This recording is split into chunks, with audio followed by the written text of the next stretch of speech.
At the age of 12, I considered myself independent enough to explore my surroundings.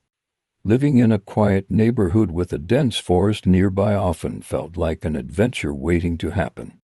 That particular Saturday night, the forest became the gateway to one of the most harrowing experiences of my life. My mom suggested I visit the mini carnival being held at the park beyond the woods. It was late evening, and while the thought of crossing the dark forest alone was a bit unsettling, my excitement for the carnival overpowered any reservations. Armed with a flashlight and a casual confidence born of my age, I ventured out. The path through the forest was familiar but eerie at night. The trees, towering and ancient, whispered secrets in the wind. Every step on the leaf-covered ground seemed amplified in the silence. Occasionally, I would stop and shine my flashlight into the shadows, reassuring myself that I was alone. When I reached the park, the transformation was stunning. Strings of colorful lights illuminated the carnival, and the hum of excitement filled the air. Rides spun lazily, a Ferris wheel glowed against the night sky, and the tantalizing scent of fried food wafted from concession stands. This was my world now, alive with possibilities. As I wandered, I noticed a striped red and white circus tent near the edge of the park. Curiosity pulled me toward it, and I poked my head inside. The tent was dimly lit, with rows of simple wooden benches arranged around a small stage. 3 clowns performed for the sparse audience.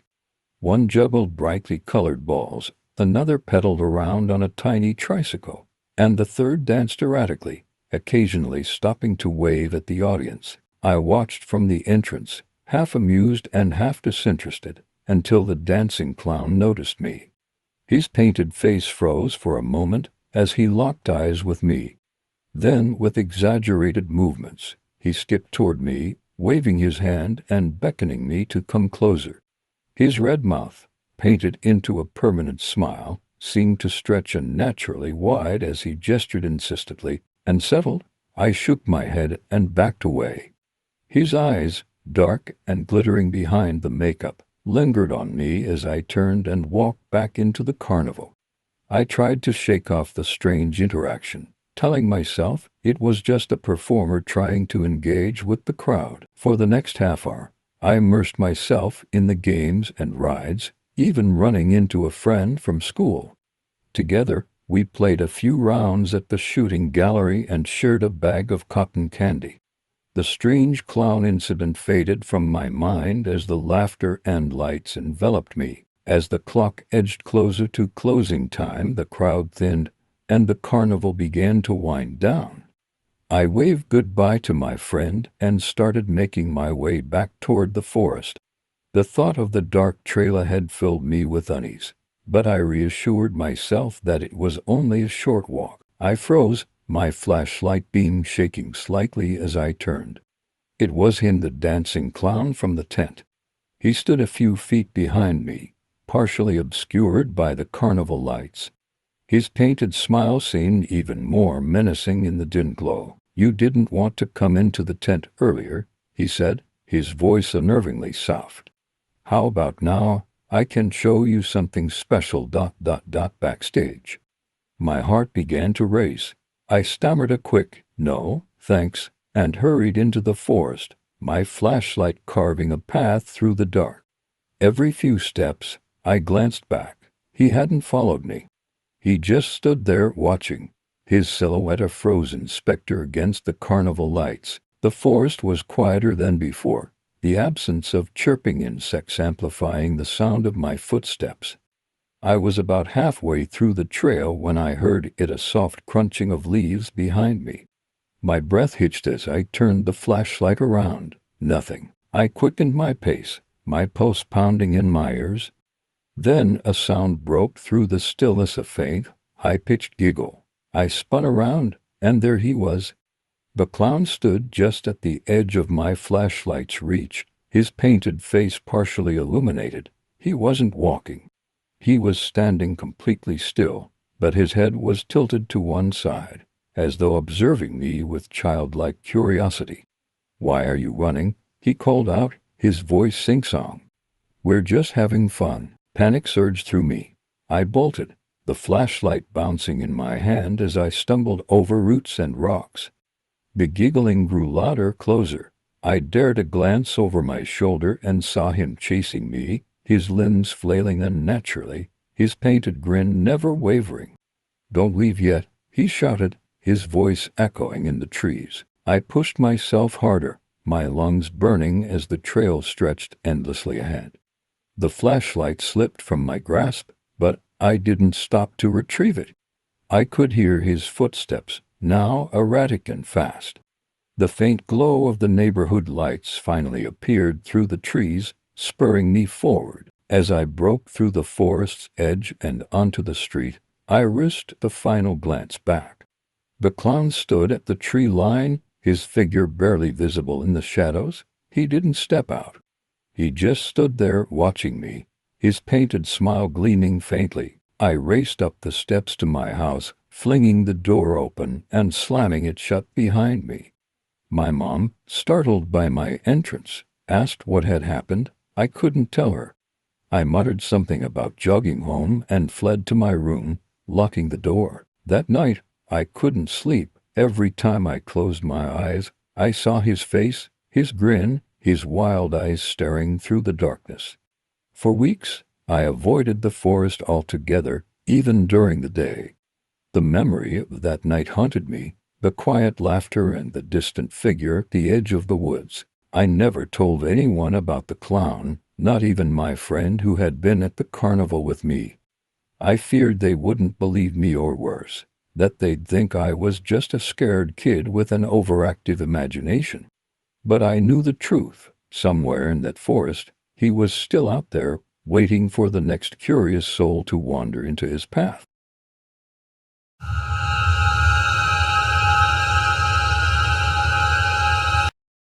It was a quiet Tuesday night, the kind of evening when the neighborhood felt deserted, with only the distant hum of a car engine or the occasional bark of a dog breaking the silence. My parents were out of town, and my siblings were away, leaving me alone in the house. When my friend B suggested we check out the small fair a few blocks away, I jumped at the chance.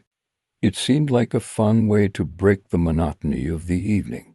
Neither of us knew that the night would take a sinister turn. The fair was set up in an empty parking lot, its colorful lights visible from several streets away. The smell of popcorn and fried dough hung in the cool November air as we approached. It wasn't a large event, just a few carnival games, a food truck, and a handful of rides. Despite its modest size, the atmosphere was cheerful, filled with the laughter of children and the chatter of families. B and I wandered around, taking in the sights and sounds. We tried our luck at a ring toss, unsuccessfully, and shared a laugh over our poor evening. It felt good to unwind, to lose ourselves in the simple pleasures of the fair. That's when we saw him. He was standing near the cotton candy stand, a clown dressed in oversized shoes and a tattered, striped jumpsuit.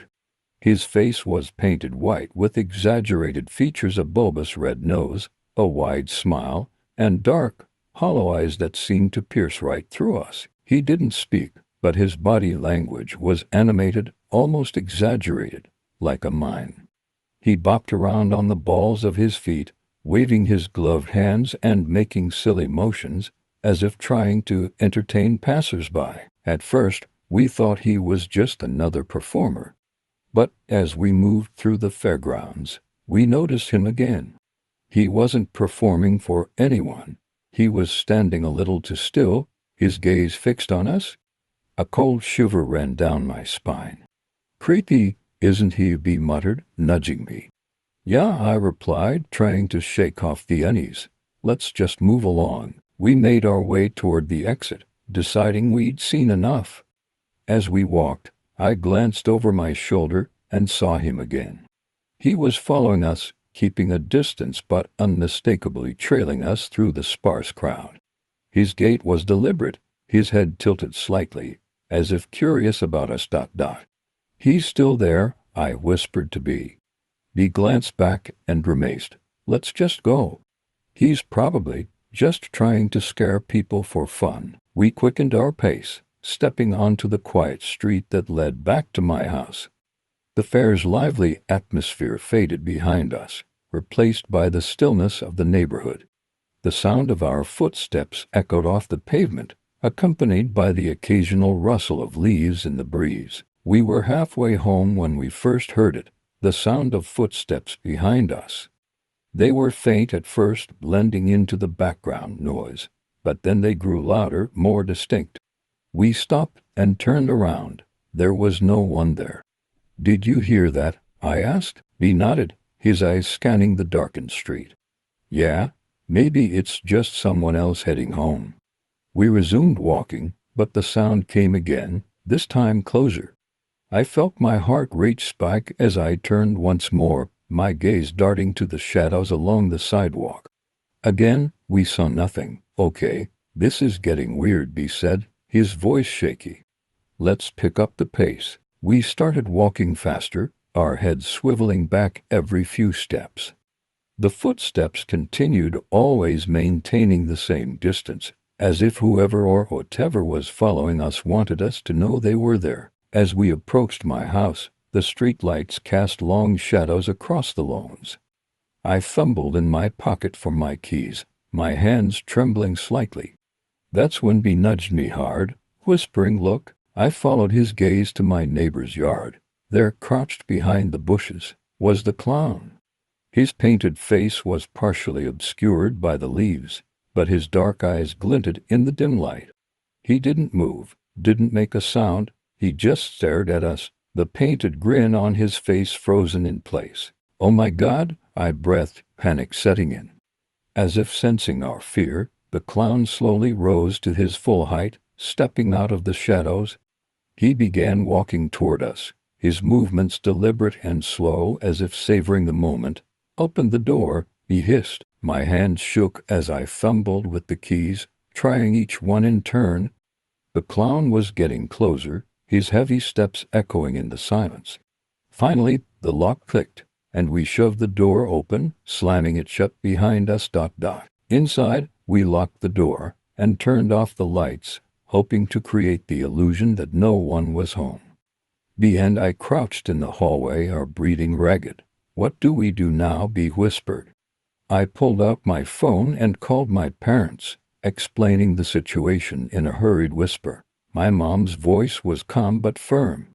"Arm yourselves and stay upstairs. Don't go near the windows." We grabbed a couple of baseball bats from the closet and crept upstairs to my brother's room.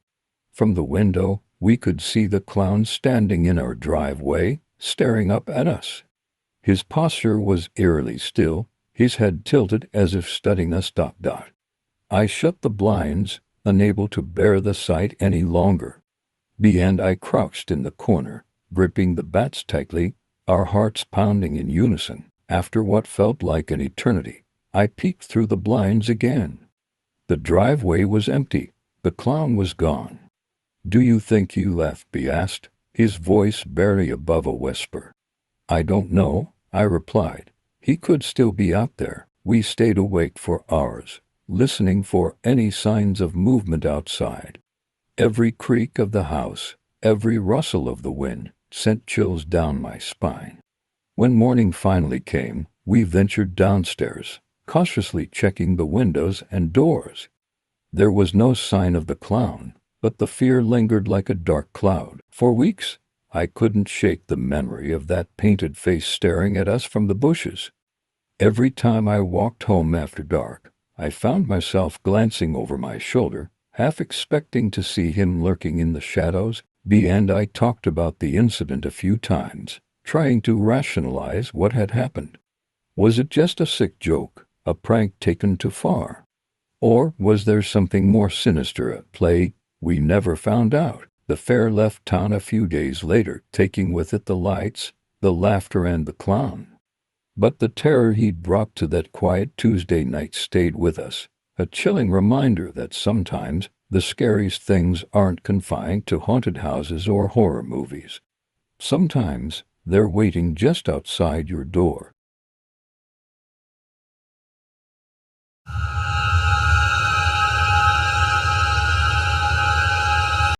Living in a small, sleepy town in South Carolina, I had grown used to the stillness of rural life. Our town, with its sparse population of about 130 people, was nestled amid rolling hills, dense woods, and endless solitude. At 14 years old, I worked a summer job at the local lumber yard about a mile away from my home. The job was monotonous but satisfying, and the daily walk between work and home had become a routine I'd barely thought twice about. That is, until one night, when everything changed. The road I traveled every day was quiet and narrow, bordered on both sides by thick forests. The only sounds were the symphony of crickets and frogs, the occasional rustle of leaves, and the rhythmic crunch of my boots on the pavement. The air was fresh, and the tranquility often lulled me into a sense of peace. But at night the road transformed. The shadows stretched long and deep, and the forest became a wall of impenetrable black. Without streetlights, the only illumination came from the moon and stars. Despite the eerie atmosphere, I never felt unsafe until the night I met him. It started innocently enough. One afternoon, as I walked to work, I kicked a stone down the road, watching it bounce across the freshly paved asphalt. It came to rest beside something peculiar, a bright red object partially buried in the dirt along the roadside. Curious, I picked it up and turned it over in my hands. It was a clown nose, soft, rubbery, and squeaky when pressed. I chuckled to myself, wondering how it had ended up here in the middle of nowhere. Thinking it was amusing, I pocketed it and brought it to work. Throughout the day, I occasionally took it out, honking it for laughs with my coworkers. It was a silly, harmless thing, or so I thought. That evening, as I walked home, I noticed how quiet the forest seemed. The usual orchestra of frogs and crickets was muted, as if nature itself was holding its breath. Halfway down the road, I heard a faint, high-pitched giggle, cutting through the silence like a knife. I stopped dead in my tracks, pulling out my earbuds. "Hello," I called, my voice shaky. There was no response, just the rustling of leaves in the breeze. "Must have been my imagination," I muttered, forcing a laugh. But my pulse quickened as I resumed walking, my ears straining for any sound beyond the crunch of my footsteps. The next evening, I forgot my earbuds at home, leaving me alone with my thoughts on the dark road. I was about a quarter-mile from home when I noticed something up ahead. At first, I thought it was a deer standing in the middle of the road. But as I got closer, I realized it wasn't a deer, it was a figure. The figure stepped into the moonlight, revealing itself fully. My breath caught in my throat. It was a clown. He wore a tattered costume, the colors faded and smeared with dirt. His painted face was streaked and messy, as if he'd been crying, and his eyes were dark and sunken. In his hand, he held something behind his back. "You have something of mine," he said, his voice raspy and uneven. He tilted his head to the side, his grin unnaturally wide. "I don't know what you're talking about," I stammered, stepping backward. "The nose," he said, his tone playful but menacing. "You took it. I need it back." My heart pounded as I realized what he meant. The red nose. The silly trinket I'd found by the road. "I don't have it," I lied. "I left it at work." The clown's grin faltered for a moment before his expression hardened. "Well then," he said, pulling a long, glinting object from behind his back, "I guess I'll just have to take yours." It was a machete, its blade catching the faint moonlight. I didn't wait for him to make the first move. I turned and ran as fast as my legs could carry me, my boots pounding against the pavement. Behind me, I could hear the slap of his bare feet and the scraping sound of the machete dragging against the asphalt. "Don't run," he called, his voice sing-song. "We're just having fun." I pushed myself harder, my lungs burning as the road stretched endlessly ahead of me. I didn't dare look back, terrified of what I might see. His laughter echoed through the trees, high-pitched and maniacal, spurring me onward. The road ahead curved upward into a hill, and I knew the crest would give me a moment to see how far ahead I was. My legs screamed in protest as I climbed, the incline stealing my momentum. Behind me, his footsteps grew louder, closer. I crested the hill, risking a glance over my shoulder. He was there, just yards away, his face twisted into a grotesque mask of determination. I let out a strangled cry and pushed myself down the slope, hoping to widen the gap between us. As I reached the bottom of the hill, I saw something that filled me with a flicker of hope. Headlights? A truck was approaching from the opposite direction, its high beams cutting through the darkness. I stumbled into the middle of the road, waving my arms frantically. The truck screeched to a halt, and the driver, a grizzled man in his 50s, leaned out the window. "What the hell's going on?" he demanded. There's someone chasing me," I gasped, pointing behind me. The driver grabbed a flashlight from his dashboard and shone it down the road. It was empty. The clown was gone. "Kid, are you okay?" he asked, his brow furrowed with concern. I nodded weakly, though my legs felt like jelly and my heart threatened to burst from my chest. "He was right there," I insisted. "He had a machete." The man didn't question me further. "Get in," he said. "I'll take you home." When I reached my house, I bolted inside, locking the door behind me. My parents were furious when they found out what had happened, blaming me for walking home alone in the dark. But their anger couldn't erase the memory of that night, the clown's eyes, his voice, the sound of his bare feet chasing me through the dark. For weeks, I avoided the road, asking coworkers for rides or taking longer routes home. I never saw the clown again, but the nightmares stayed with me. I would wake up in a cold sweat, hearing his laughter echoing in my mind. I wasn't the only one who had an encounter. A few weeks later, I overheard rumors at the lumberyard. Other people in neighboring towns had reported seeing clowns in the woods, stalking passers-by. Some said it was a prank, a sick joke by thrill seekers. Others believed it was something darker, a cult of clowns with sinister motives. I don't know what to believe. All I know is that I'll never forget that night, and I'll never walk alone in the dark again. Whatever he was, whoever he was, he's out there waiting for someone else to take something that doesn't belong to them.